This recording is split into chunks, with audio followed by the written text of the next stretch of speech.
O livro já está.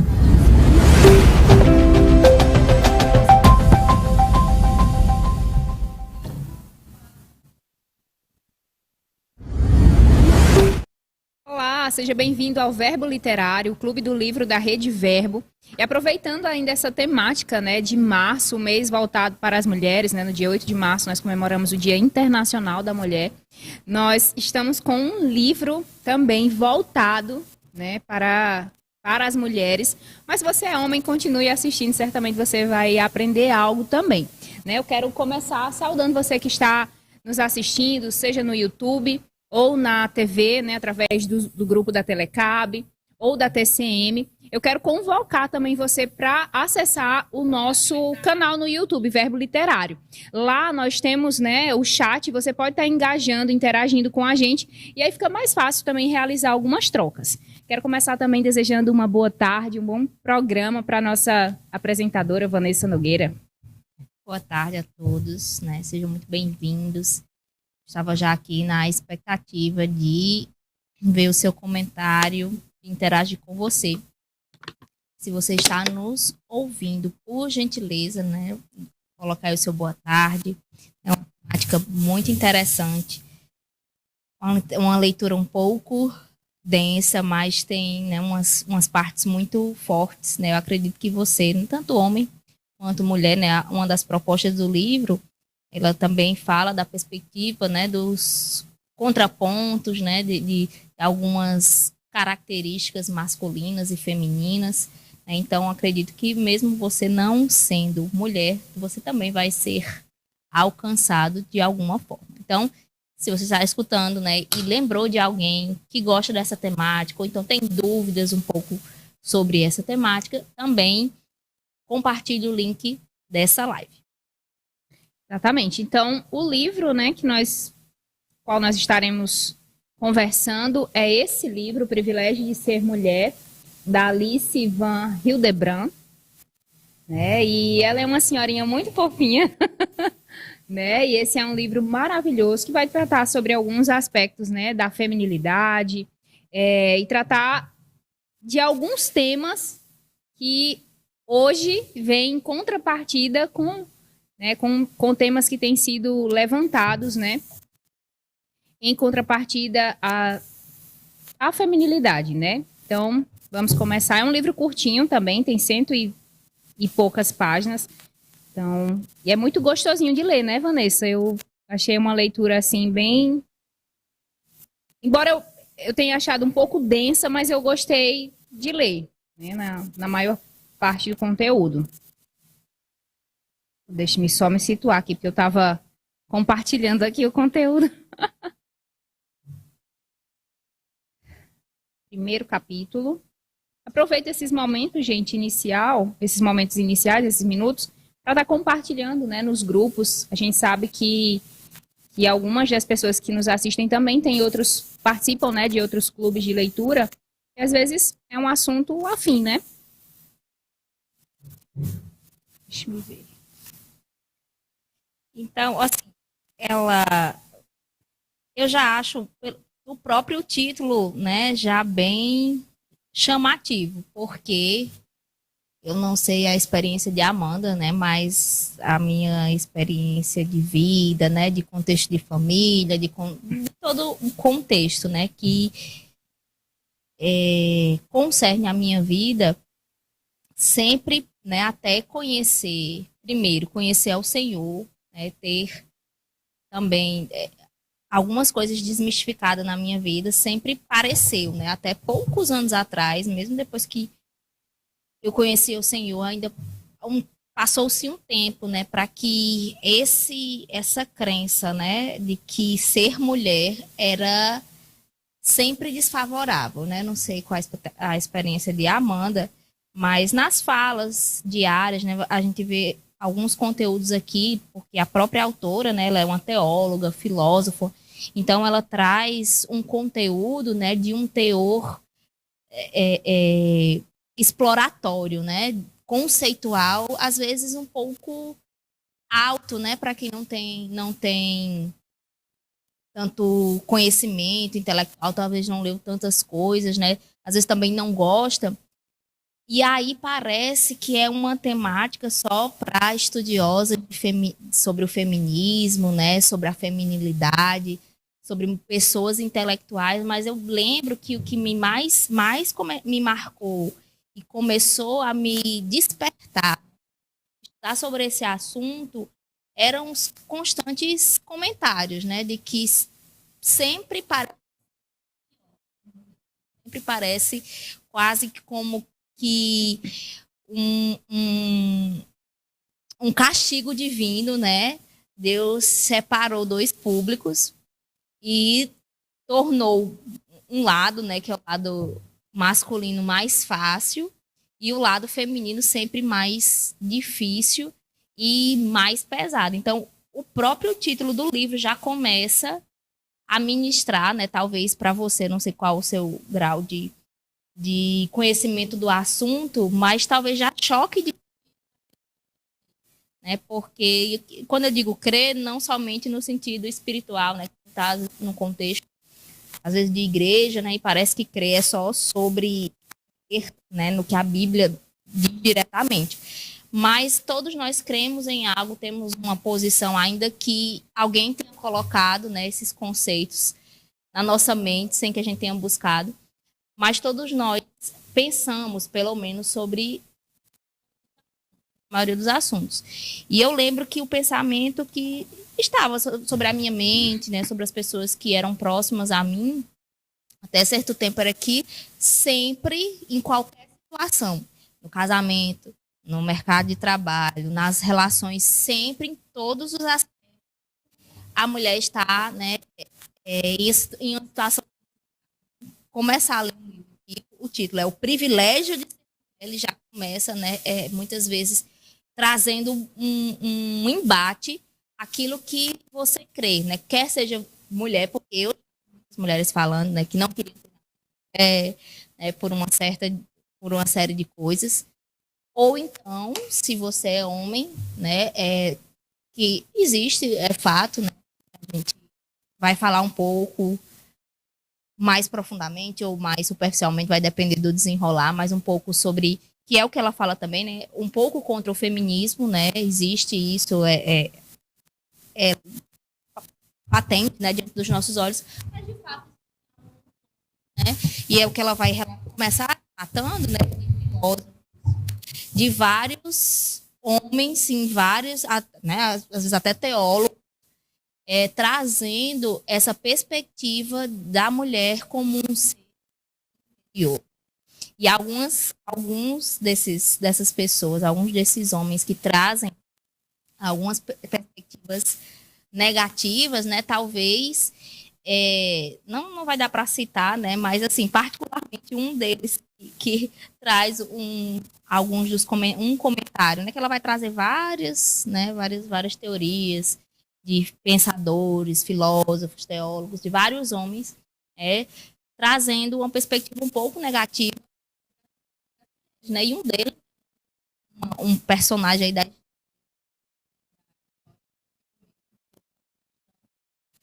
que é o Lutero. E ele traz, bem, né? Mas ele tem algumas falas um pouco contraditórias sobre a mulher. Os pensamentos formados ali errados, né? Por mais que ele buscasse servir ao Senhor, grande personagem da reforma cristã, a reforma chega mas da reforma, né, da igreja, ele tinha alguns formados errados. E olha que se você for olhar a história de Lutero, ele foi muito bem na família dele, né? As histórias, as biografias, os relatos sobre ele, a esposa dele foi um marco na vida dele. Ele fala muito bem sobre a esposa dele, né?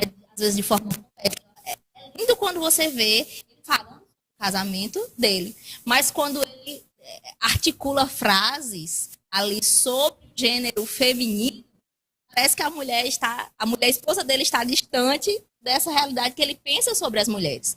Então, isso nos diz que, às vezes, algumas pessoas pensam algo, falam alguma coisa, e elas estão assim, mas formadoras, elas não estão tão convictas, né, ou estão tão embasadas naquilo que elas dizem. Às vezes, né, ela pode estar só pensando como a maioria das pessoas pensam, né, porque eu achei bem interessante, né, de ver alguns relatos das mulheres, que eu vi que tem algumas que abominam o Lutero por conta disso, mas a história ele dava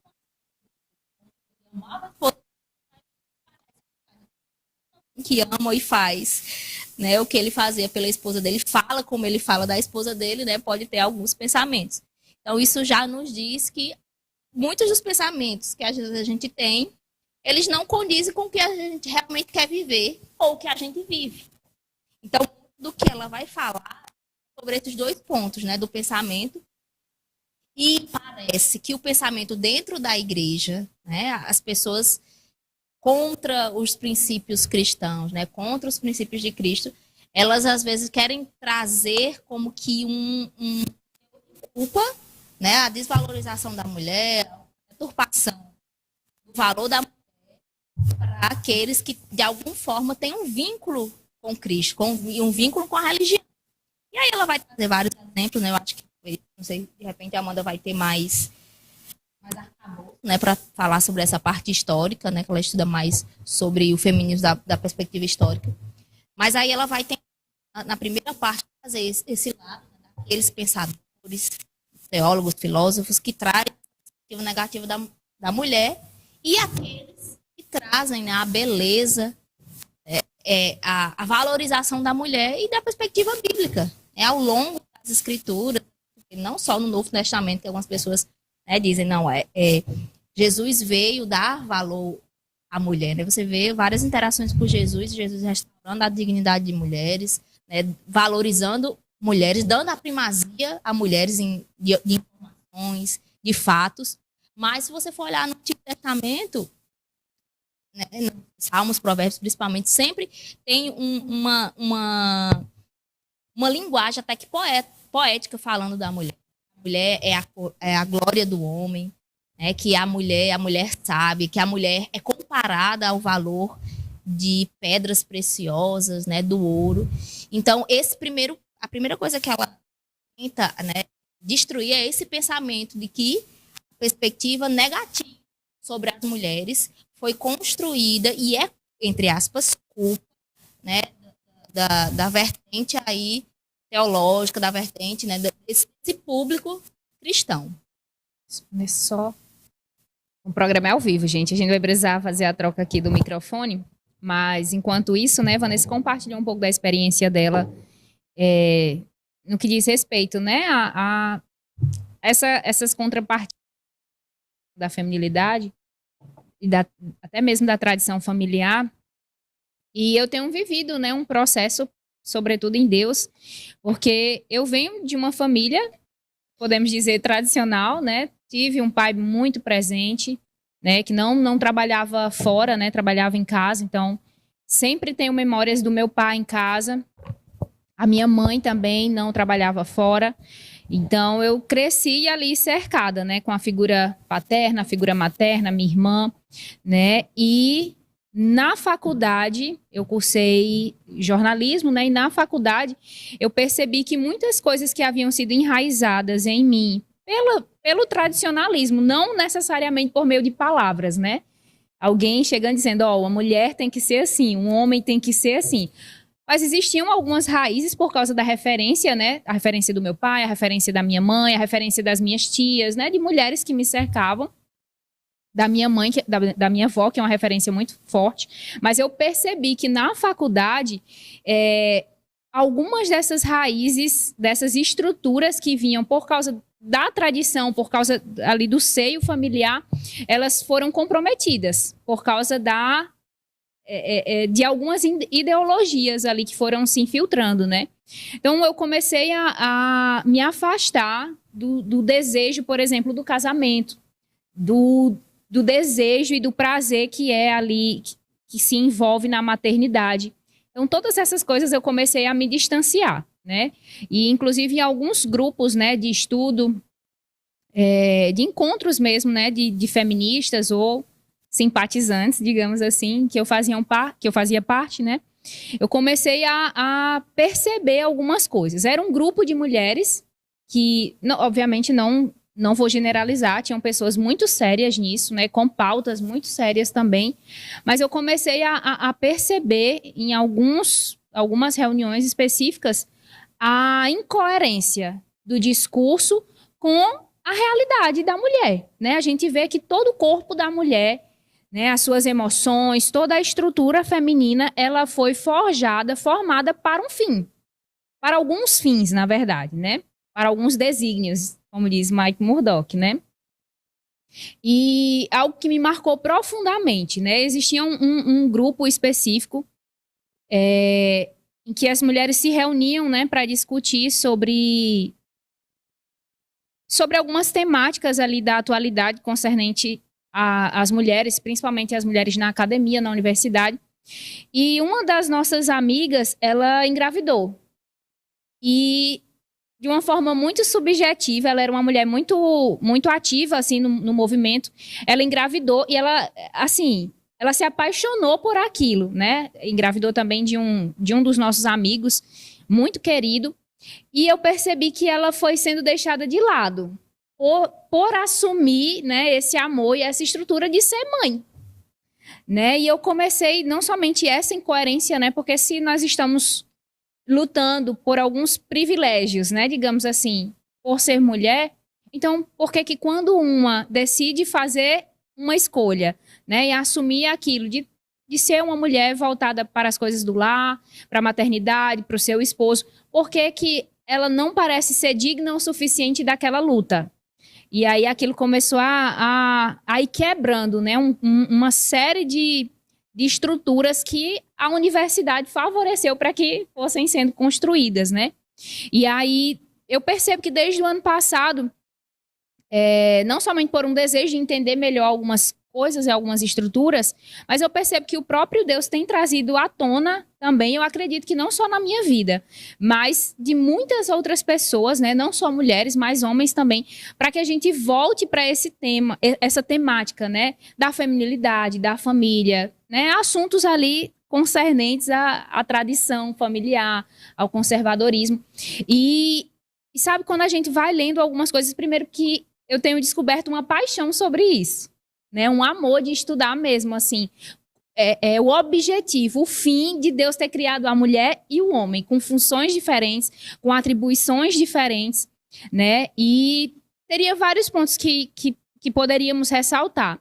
Mas já no início do livro, a autora, ela traz, né, Vanessa citou, ela traz várias perspectivas de autores, de poetas, de dramaturgos, né, de várias perspectivas de pessoas falando sobre a mulher, né? Tanto que o capítulo ele se chama Argumentos contra o privilégio de ser mulher, né? Então existem aí algumas falas de algumas pessoas e uma que eu havia ressaltado dela falando especificamente sobre isso, né? Sobre o feminismo e a feminilidade.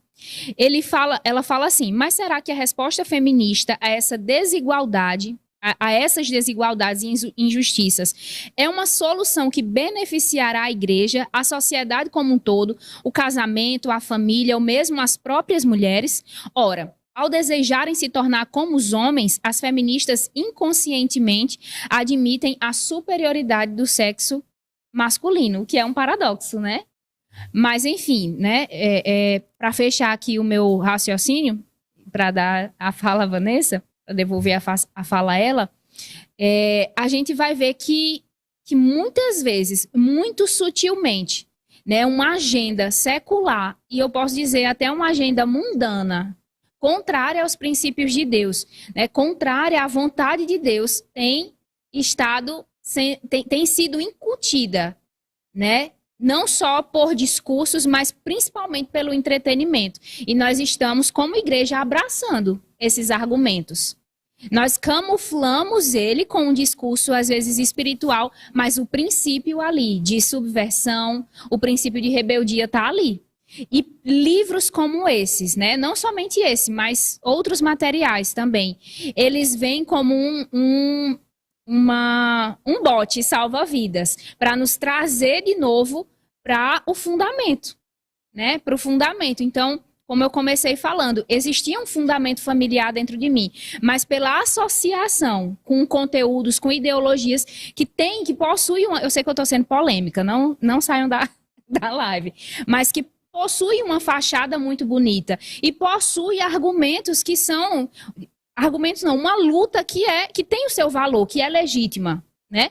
Mas que quando a gente vê os alicerces, quando a gente vê de fato o que está por trás daquela fachada, ela vai contra alguns princípios da palavra, né? Tem até um escritor e uma frase famosa que diz que ele está argumentando, né, que não existe um cristão ou uma cristã feminista. Ou essa pessoa não entendeu o cristianismo, ou essa pessoa não entendeu o feminismo. Né? Então, não existe esse abraçar desses dois conceitos simultaneamente. Né? A gente vai conversar mais assim que a gente for com o passar, né, aqui dos capítulos. Mas esse primeiro capítulo, ela traz bem, né, essas duas perspectivas, da feminilidade e do feminismo. E assim, não é... Tá funcionando já o microfone? E não é sobre... porque parece que quando a gente fala sobre esse tema, né, parece que estamos querendo mostrar que alguém é certo e o outro alguém é errado. Obviamente, se você concorda, né, e apoia algo, você considera que o que você está concordando e apoiando e crendo, você considera ser o mais certo. Mas a questão de falarmos, né, um pouco sobre o feminismo é que, como eu comecei a falar, né, sobre a questão de Lutero, que falou algo que foi polêmico, né, para as mulheres, né, eu acredito que foi algo como que algumas funções da mulher era procriar, né? Enfim.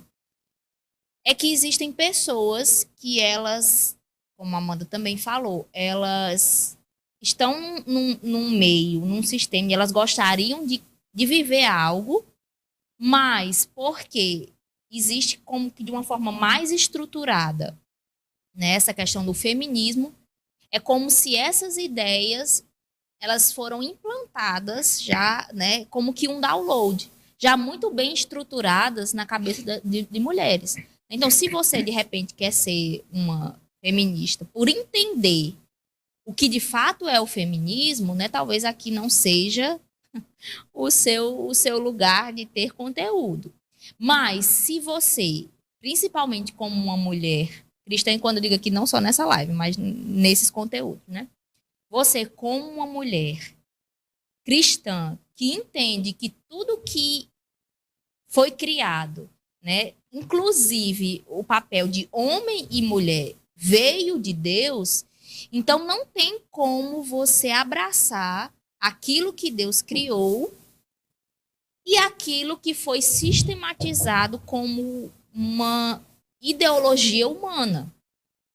Então, é como que a apresentação de que você não pode, né, como se diz, o meio em cima do muro, provavelmente você está tendendo a pensamentos feministas e às vezes você não quer. Às vezes, né, como era, eu lembro que o meu desejo, só que eu não sabia como fazer isso, eu não sabia como vivenciar essa questão da feminilidade. E se você for, que não é objetivo e às vezes não é de interesse, né, de estudar, existem mulheres, pessoas que já fizeram isso, estudaram a fundo, né, o feminismo, as suas idealizadoras, todas as coisas, aquilo que elas propõem não é aquilo que muitos de nós queremos. Não é aquilo que muitas de nós sonhamos para a nossa vida. Mas chegou até nós como uma proposta aparentemente muito boa, porque chega, né, com a mensagem de que, não, vamos mostrar e conquistar os direitos. Né? E como a Amanda também falou, que é uma das mais impactantes, né, do livro, é que, como alguém que quer exaltar a figura feminina, quer forjar e fazê-la com que ela se pareça com o que é masculino. E a pior versão da masculinidade, A pior né? versão da masculinidade. Que muito, quem fala, né, eu não vou ter muita propriedade para isso, mas que se você for falar, se você for ver como as coisas aconteceram e o que é falado, é o que tem mais força é a questão da liberdade sexual. Então, que a mulher precisa ter, né, como que a mesma liberdade que o homem de ser, né, muitas vezes promíscuo, né, que às vezes o homem, não falo no homem de Deus, né, mas o homem na sua essência de gênero masculino tem uma tendência maior, né, a questão da promiscuidade, né, da sexualidade mais aflorada.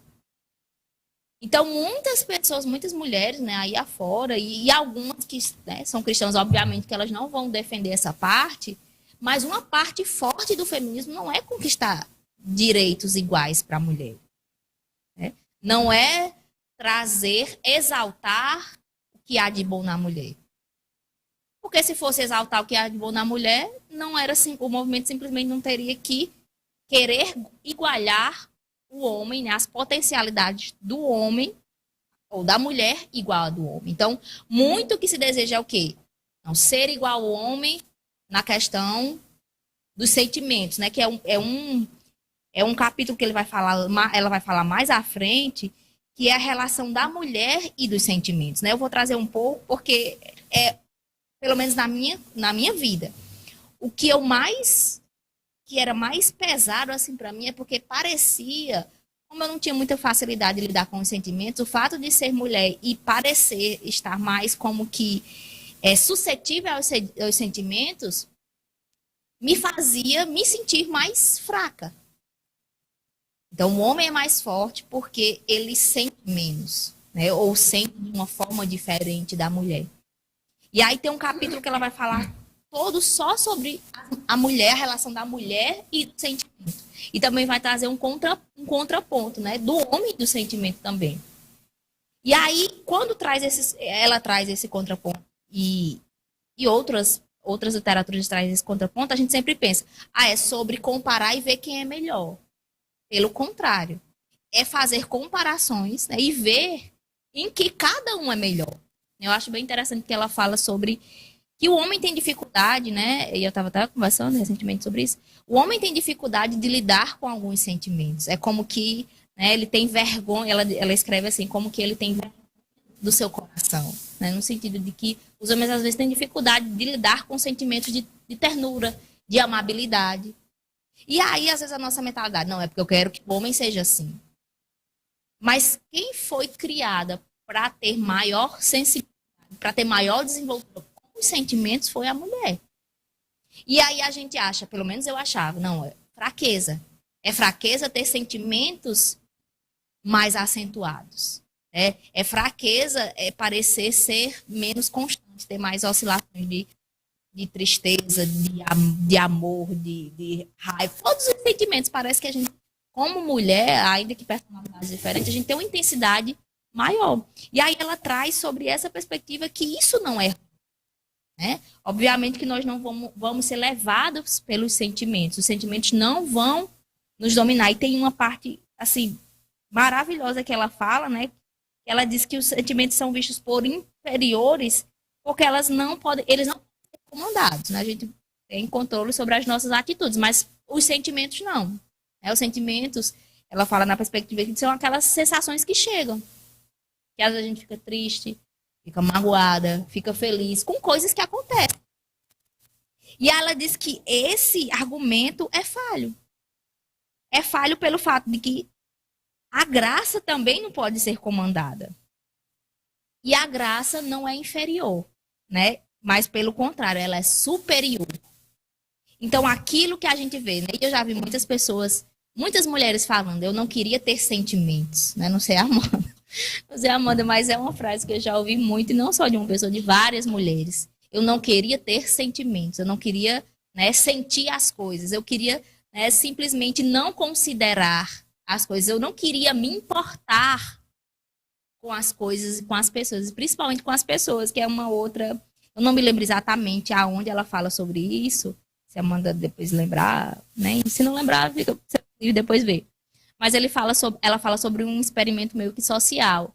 É, se você botar numa mesma sala uma criança, um bebê e um computador, a tendência natural, não da mulher que já foi, né, pressionada pelas ideologias, mas a tendência natural da mulher é ir de encontro à criança e o homem ir de encontro à tecnologia. Então, a mulher, ela foi criada, projetada, né, para sentir, para ser acolhedora. Todas essas coisas que fazem parte de um escopo de sentimento que parece ser inferior, mas elas, inclusive, né, outras pessoas que vão falar sobre a feminilidade vão dizer que é uma característica nata e essencial para a continuidade da humanidade. Porque imagina, se ninguém gostasse, homem geralmente não gosta de bebê, né? Assim, gosta como uma mulher gosta. Ele vai cuidar, porque muitas vezes é o pai, né? Enfim. Mas aquela afeição por uma criança, né? Por um bebê, geralmente é um papel da mulher. E é natural.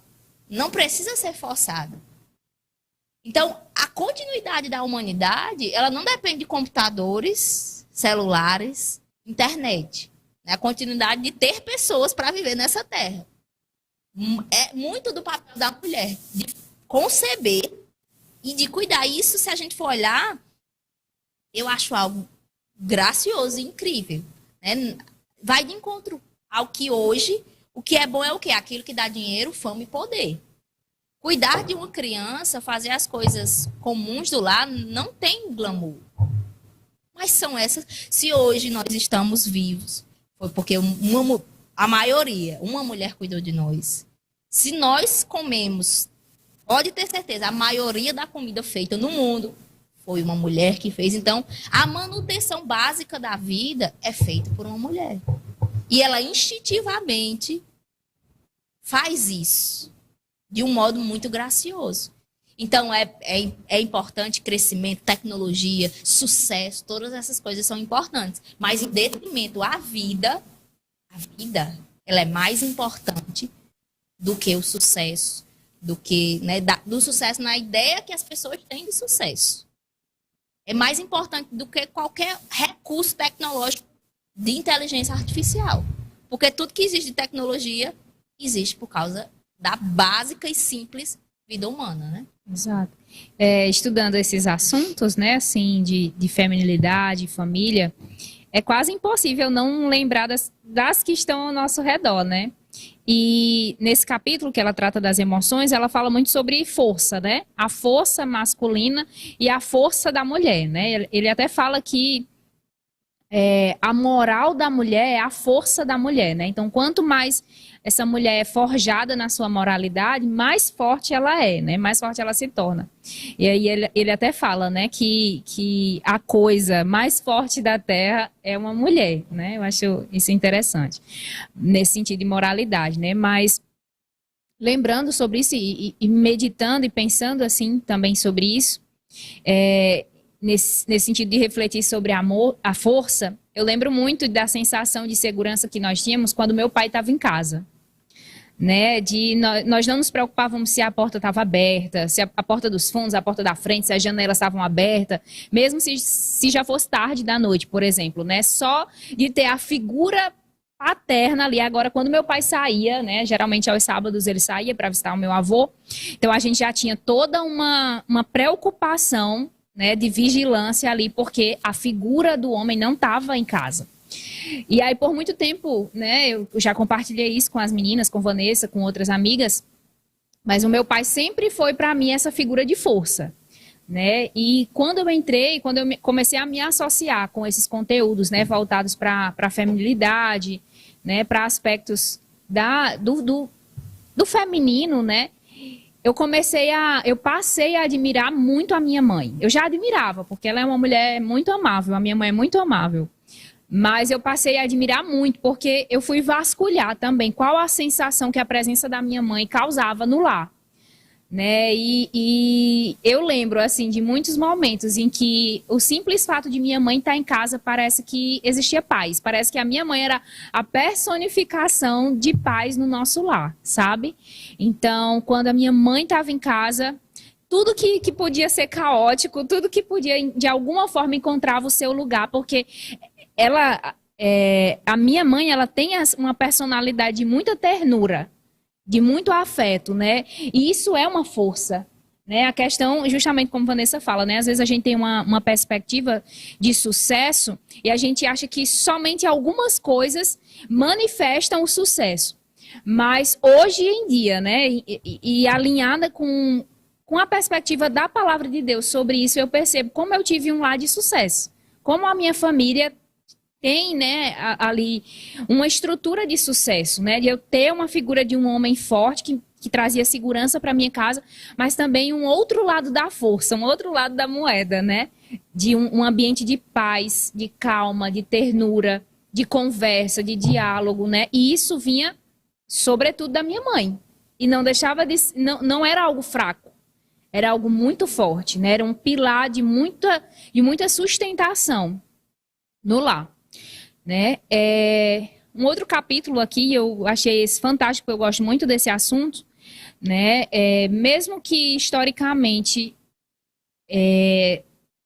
na igreja como um todo, né? Muitas vezes essa figura da mulher foi danificada, né? Depreciada, mas a gente vê que em Jesus, nós vemos Jesus sempre, né, trazendo muita dignidade para as mulheres, né? A gente vai ver que uma das primeiras vezes em que ele se manifesta como ungido de Deus, como Cristo de Deus, é para uma mulher, né? Nós vemos o Cristo ressurreto também aparecendo para uma mulher, e não qualquer mulher, mas uma mulher até então, né, numa vida passada, uma mulher à margem da sociedade, né? E a gente vê esse Jesus, a gente vê também e eu acho que ela traz esse exemplo, né? Ela traz na perspectiva de Simone de Beauvoir, né? Um dos grandes nomes do feminismo. Deixa eu ver se eu acho aqui.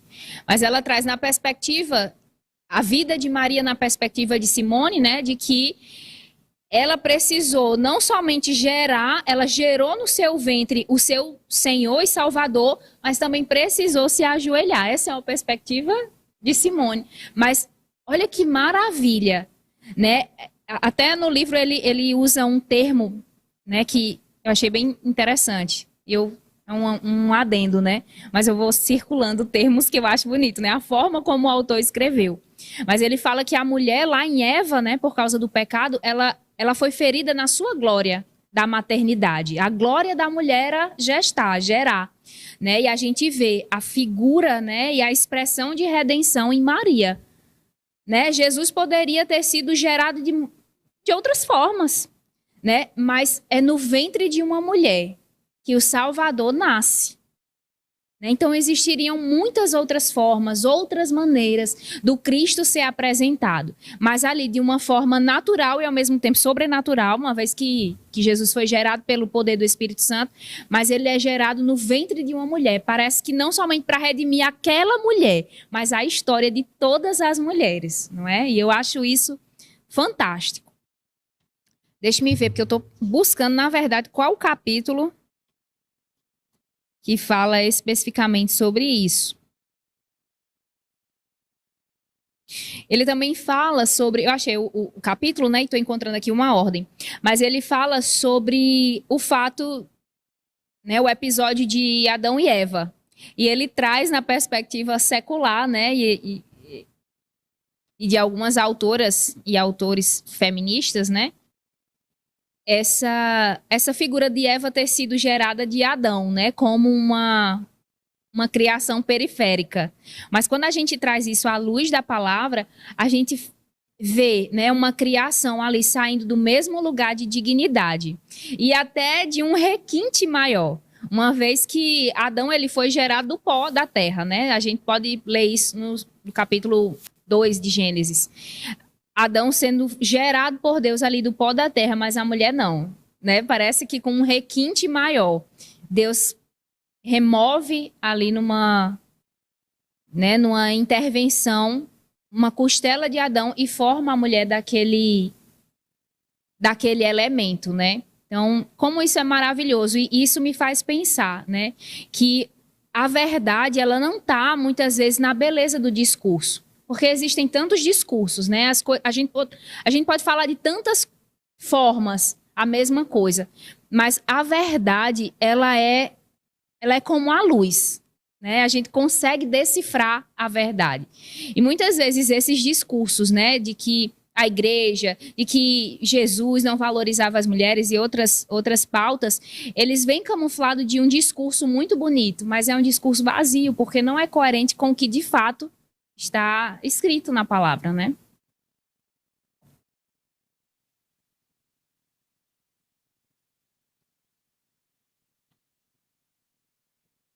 Deixa me ver.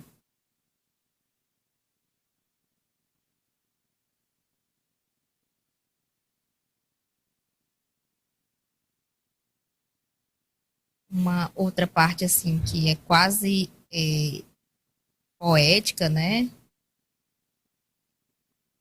E muito real, é quando ele fala a parte da fraqueza, né? Que existe toda essa questão, né? A mulher, o sexo frágil, né? É justamente por conta dessa diferença, né?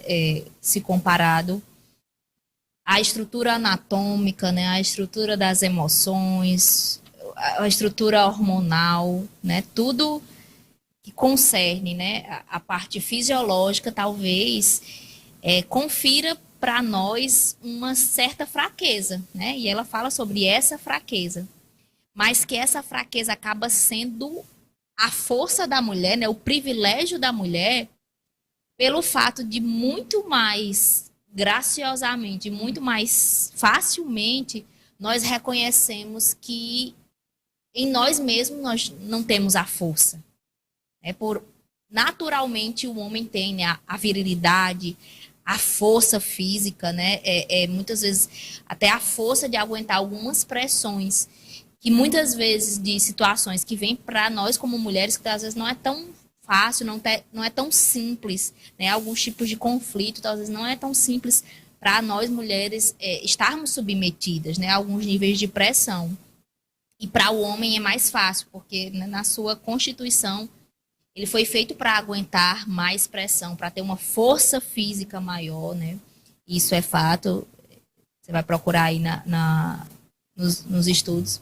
Mas que essa fraqueza, né, entre aspas, da mulher nos dá a condição de reconhecermos, né? Ela não traz esse como que desse termo, né? Mas, parafraseando, reconhecermos que nós não somos autossuficientes. É que nós precisamos, de fato, de um Deus, né, de um Deus que é Pai, para prover aquilo que na nossa fragilidade nós não conseguimos. Né, se pode, existem as pessoas que vão levantar várias questões, né, vão trazer vários artifícios, mas naturalmente você pensa, se você é uma mulher, para você viajar sozinha, né, você já comparativamente você já se sente mais vulnerável. Então, essa, entre aspas, vulnerabilidade latente nos dá a condição de entender que não somos senhoras da nossa própria vida. E nós não temos condição de dar conta da vida sozinha. Que nós precisamos de alguém mais forte que nós sobre as nossas vidas. Que quanto para o homem, né, por conta de tudo aquilo que a gente já falou, naturalmente é mais difícil aceitar sobre si o senhorio de um outro, né, de uma outra figura, né, que a gente entende às vezes entende Deus, né, Jesus na figura masculina, né, da força, da suficiência, da soberania, de tudo, né, que é grandioso. Para o homem, ela fala sobre isso, né? Que para o homem é mais difícil aceitar a vulnerabilidade. É mais difícil aceitar a fragilidade inerente ao ser humano, diante de um Deus soberano e todo-poderoso. Então, para a mulher acaba sendo mais fácil. Ela vai falar até não necessariamente de estatísticas, mas de fato, né? Que tem mais mulheres na igreja se comparativamente, tem mais mulheres na igreja e mais homens. Falando a respeito, né, desse reconhecimento de fragilidade, de vulnerabilidade, né, e dessa falta de reconhecimento do homem, né, de entender que existe alguém superior a ele, né, existe alguém que é mais forte, que é melhor do que ele. Ele olhar para a sua constituição física e emocional, se comparado à mulher, né? Uma força, como que uma violência, né? Não no sentido pecaminoso, mas no sentido natural que Deus fez para ser assim, não violento no sentido de não uma violência que traz dano, mas uma força, né? Uma virilidade que é bom, que tem o seu lugar. Mas uma virilidade que não reconhece que existe um soberano, existe alguém superior a ele, né, traz algumas consequências negativas. Então, nunca foi bem chocante, porque eu nunca havia pensado sobre isso. Né? Na minha cabeça, a supremacia da mulher na igreja, né, na filantropia, era unicamente por conta de um número maior.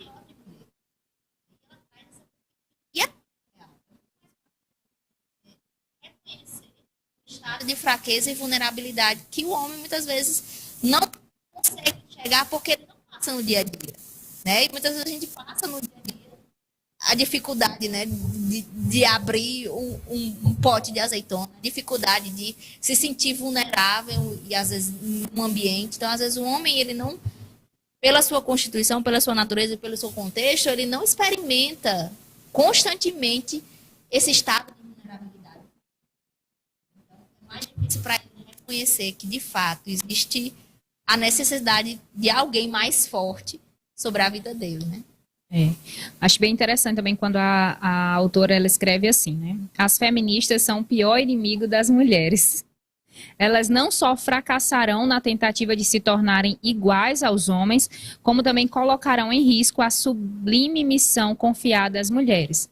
Né? Então, existe uma missão confiada às mulheres. E não é necessariamente uma missão inferior, um desígnio, um propósito, algo delegado inferior às mulheres, mas é algo diferente mesmo. Por isso que até comparar a mulher e o homem é algo diferente, porque nós estamos comparando seres diferentes, seres com atribuições diferentes, seres com estruturas, com uma fisiologia diferente, né? Então, essas diferenças, elas apontam para o fim que essas pessoas precisam, né? Para os resultados, os frutos que essas pessoas precisam apresentar. E uma das coisas que estão, né, debaixo desse guarda-chuva que contempla o propósito, a missão da mulher é a maternidade, né? E aqui ela fala que justamente que as feministas, elas são contrárias ao propósito da mulher, não somente pela tentativa de masculinizar a mulher, mas também de danificar o propósito que Deus tem para as mulheres, né? E em outra parte aqui do livro, ele traz para a gente o conceito, né, de como é difícil hoje você explicar para as pessoas o servir, né? E o servir faz tão parte da vida da mulher, né? Eu posso para mim, um dos maiores exemplos, né, de uma pessoa servidora é a minha mãe. Minha mãe nos serviu a vida inteira. Né, eu lembro que na nossa infância, assim, mesmo quando nós já tínhamos uma melhor condição de vida, era minha mãe, né, já tínhamos carro, já tínhamos transporte, mas era minha mãe que todo dia ia e via deixar a gente do colégio, né, assim, de pé, de bicicleta. Você via que era natural para ela se doar, era natural para ela servir, ela tinha prazer nisso, sabe? E eu acho que é algo que nós temos, infelizmente, perdido. Não só as mulheres, né? Mas nós temos perdido esse prazer em coisas que são naturais para a mulher. E eu acho que muitas vezes a gente não encontra o prazer e a alegria porque a gente está tão resistente à ideia de ser assim que não é conveniente, né? Eu tenho um perfil um pouco mais ágil, muitas vezes, e eu trabalho com muitos homens, né? E por muito tempo, assim, era um grande desafio para mim pedir ajuda. Ou para pegar um peso, ou para... E ainda é, na verdade. Eu sempre acho que eu dou conta. E não é porque eu tenho resistência, não. É porque eu sempre acho que eu dou conta. Mas eu fico, gente, tem alguém que tem 15 vezes mais testosterona do que eu para fazer algo que tem graça, que tem força, que tem uma estrutura ósseo, muscular para fazer. Eu não tenho graça para isso, eu tenho graça para outras coisas, entende? Eu tenho uma estrutura que me beneficia para fazer outras coisas, que não são coisas inferiores, são coisas diferentes. Né? Eu acho bem interessante, esses dias também eu estava desempenhando uma função e tinha um rapaz me ajudando, um amigo me ajudando, e nós estávamos gravando um casal. E a gente percebia que quem estava gravando era o marido, né, o homem, mas ele sempre olhava para a mulher como uma expectativa de feedback dela, né? E quando a gente terminou a gravação, eu estava comentando com esse meu amigo, né, com esse colega falando, né? Você percebeu como ele sempre esperava que ela dissesse o que ele queria ouvir? E aí esse meu amigo, um homem, né, comentando, as mulheres sempre sabem o que dizer, elas sempre sabem o que está faltando, aí ele falando assim, parece que as mulheres elas têm um olhar clínico que o homem não tem. O homem tem, a sua força está em outras coisas, a sua graça para desempenhar algumas funções está em outros aspectos, outras perspectivas, mas a mulher ela é cirúrgica naquilo que ela é graciosa, né, para fazer. Isso é bem interessante. E no servir, né, o livro traz aqui um ponto de como a humanidade no geral, né, tem perdido essa predisposição para alguns assuntos. E é por isso que nós estamos como estamos, né, em muitas frentes, de mal a pior, né, porque nós não temos mais esse olhar de abnegação, de preferir o outro ao invés de preferir o outro, né, ao invés de nos preferir. Então, se pensarmos isso a longo prazo, é algo que não é sustentável, né? E deixe-me ver se eu acho aqui uma frase. Vanessa estava falando sobre a questão dos bebês, né? Das mães e dos bebês. E eu sei que estamos sendo tão bombardeados, né, com algumas coisas. E a gente pensa que alguns princípios eles não são tão belos, não são tão fortes, não resultam em tantos frutos, mas existe uma essência, né? Existe algo que é genuíno ali. E uma frase que a autora escreve, né, que eu achei ela maravilhosa, ela diz assim: um dia todas as realizações humanas serão reduzidas a um monte de cinzas. Por outro lado, todas as crianças nascidas de mulher viverão eternamente, pois a elas foi concedida uma alma imortal, feita à imagem e à semelhança de Deus. Sob essa luz, a afirmação de Simone de Beauvoir de que as mulheres não produzem nada mostra-se especialmente ridícula, né? Então, eu vejo que muitas vezes, e até mesmo dentro da igreja como um todo, a gente está tratando só os galhos, né, de uma grande árvore, mas é a condição de um coração, muitas vezes em pecado, que não é tratado, né? Então, essa resistência de servir, essa resistência de amar, essa resistência de colocar os olhos onde realmente a gente precisa colocar, é o que tem trazido tantos danos e tantos atropelos para nós, né? E como estamos falando de mulheres hoje, principalmente também na vida de muitas mulheres. É bem interessante uma outra parte, né, pegando de alguma coisa que você falou, sobre a sabedoria, né? Que ele, eu não achei aqui para ler, mas ela fala, né, a autora, ela fala como que existe uma inteligência, né, sobre o homem, né? O homem tem como que uma visão mais analítica das coisas, comparativamente. Obviamente, você vê uma ou outra, né, algumas mulheres treinadas nisso. Mas o homem ele tem uma inteligência analítica, né, que aí ele analisa e faz como que testes, ele vai lapidando essa inteligência. Mas ela fala sobre a sabedoria que uma simples camponesa, né, e ela traz essa perspectiva de camponesa porque você imagina uma mulher, né, na idade medieval, todo o contexto histórico, então é uma mulher que não tem muito acesso ao conhecimento. Mas mesmo essa mulher que está ali, como que na idade das trevas, reclusa a um ambiente rural, essa mulher tem uma sabedoria que é nata, que ela não precisa colocar força para isso, mas ela tem a sabedoria, né? Aí você vai dizer, tem mulher que não é, mas justamente, muitas vezes porque não aflora a identidade e o privilégio que ela tem. Muitas vezes a gente quer ser, e não que a gente não possa ser inteligente. Com certeza a gente pode ser inteligente. Mas existe uma sabedoria, uma capacidade que é nata da mulher. Que é original da mulher. E você pode, né, não ser uma mulher instruída. Nunca ter lido um livro. Mas tem uma sabedoria, uma voz, né, de equilíbrio que é oriunda da mulher. E não só da mulher que lê, não só da mulher que é intelectualizada, mas da mulher na sua essência. Então, eu achei bem interessante, né? Porque, às vezes, como a gente está muito em um ambiente de conteúdo, de livro, de podcast, parece que só tem valor, só tem atributo quem tem acesso ao conhecimento. E é muito bom o conhecimento. É ótimo. O conhecimento me livrou de muitas coisas. Mas existe algo belo daquilo que Deus criou e que não precisa necessariamente de uma intervenção de conhecimento natural, de estudos, de filosofia, porque está plantado na semente que o Senhor fez, homem e mulher. Muitas vezes a gente usa o artifício do estudo, do podcast, do livro, para desentulhar aquilo que trouxe como que um abafamento da nossa identidade, que é nato, que não precisa de muita força para ser externado, né? Exatamente. Tem um trecho aqui que eu separei, maravilhoso. Ele diz assim: mas a maravilha de dar à luz é que, embora a mulher receba apenas uma sementinha viva, tão microscópica que passa despercebida ao olho humano, depois de 9 meses ela dá ao seu esposo um ser humano, com uma alma imortal e feita à imagem e semelhança de Deus.